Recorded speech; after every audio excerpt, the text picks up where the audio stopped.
Today we're going to be speaking with Bettina, who is currently involved in setting up the petition.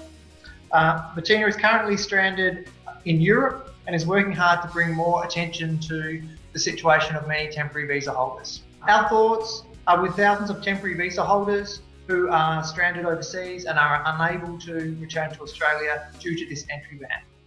As an introduction, what visa did you or do you hold, and what sort of work were you doing in Australia before the bans came into place?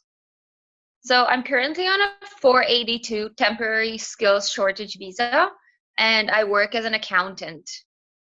Okay, great. And tell me a little bit about how you came to be stranded overseas. So I traveled to Europe for personal reasons for about a week and a half. And when the ban was introduced, my flight was about 2 days later, but I immediately got it changed after talking to the border force and the officers at the border and calling immigration. And they advised us that we should start our journey before the 9 p.m. deadline and we would be fine. But later, of course, we found out that people who did arrive after 9 p.m. got their visas revoked. So that's the fortunate thing about the situation, that I wasn't able to leave. However, it gave us less than 21 hours to change our flights, get a flight, and travel back. And the flight time alone from here is over 25 hours. So there was no way that we were going to get back on time. Could you tell me a little bit about the experience of being affected by the travel ban? So how has that affected you? It's horrible. Like, honestly, I did go to the airport that morning of the 20th of March. And when I was trying to check in at the counter, they did tell me that I'm not allowed to get on the airplane, which was one of the first things that hit me, that, okay, now I'm stranded in a place that I'm basically have a suitcase full of clothes that are still for the winter time, which is okay.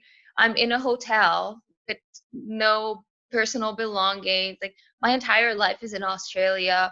Like, emotionally, it's really hard. It's distressing. And every morning you wake up thinking that there will be good news, and having many people with little kids, and they Skype and video chat their families, and seeing all the families post the videos and kids cry and not understanding why they can't go back to their parents and their homes. We have a group of over 1,000 people, and some people did already gave up, and they're just getting their friends and in Australia to sell all their belongings, and they're just giving up and not going back. What about your family? You've got a partner in Australia, is that right?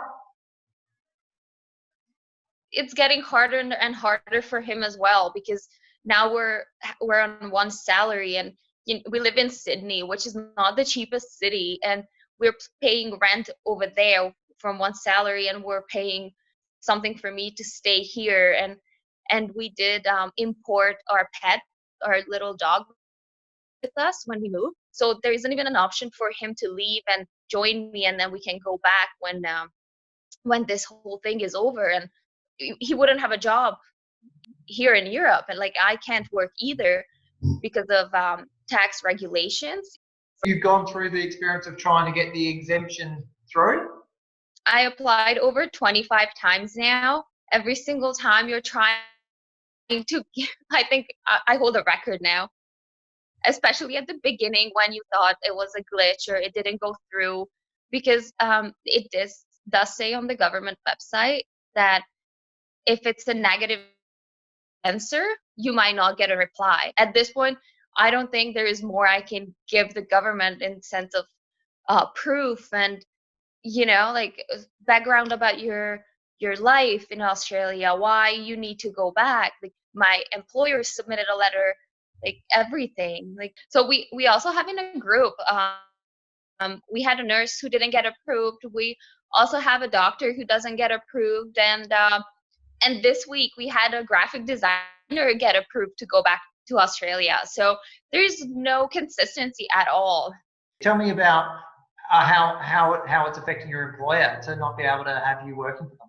me not being able to work has caused a lot of damage, and they need to reschedule all the works and jobs, and my employer is also trying to get me the exemption, but they can't get more information either. Many of our skills are specialized, and we have many and many years of training behind us and schooling. That's why we got our skilled visas in the first place. So Lucy was one of the first person who started the petition, and then me and some other people started getting involved, and that's how our little group of over 1,000 now started to become a bigger and bigger group as people started reaching out. So the petition was mainly to gain awareness, because people in Australia are not aware that we're not choosing to go back, but we're not allowed to go back. When we're talking to friends back in Australia, they just can't believe it. Like, they're under the impression that we just decided not to go back until this whole thing is over. So the whole thing was to gain awareness and then try to get someone to mention us, because all the talks, like Scott Morrison, when he holds all his talks, he talks about students, he talks about local people, but he never once mentioned skilled visa holders. So we're asking, like, all we're asking for is to acknowledge that we are stranded, and you need to address these people as well, and just give us a timeline so we can plan our lives and we're not in limbo anymore. I think raising awareness is one of the key things, like within communities and businesses, because I think the main reason we're not getting addressed is that we don't have that big of a voice. Using the hashtag LetUsHome, and then we also have a GIF that we are constantly sharing. We are active on Twitter as well as Facebook. We have a Facebook group called Temporary Visa Holders Stuck Overseas. So just using the hashtag, share, and we also have a background on Facebook that you can use for your profile picture, which also raises awareness, and sharing the articles that we share, because we feel like most of the articles that do come out are the positive ones, saying that, oh, this person got an exemption, this person got an exemption, but that's one a day. There's over 1,000 of us. That would take years for all of us to get back. So is there anything else you wanted to say about the difficult situation that you're facing? Yeah, we would just appreciate some acknowledgement. That's all we want. We just want acknowledgement, and we just want to know a timeline so we can plan our lives. Currently, only Australian citizens, permanent residents, and their immediate family members can enter Australia. Temporary visa holders may apply for a travel exemption if they have compassionate or compelling reasons to travel to Australia. However, there is no guidelines for what is considered compassionate and compelling, and exemption requests have been dealt with on a case-by-case basis and are sometimes refused. Currently, it's expected the travel ban will be in place for some time. Our thoughts are with thousands of temporary visa holders who are stranded overseas and are unable to return to Australia due to this entry ban.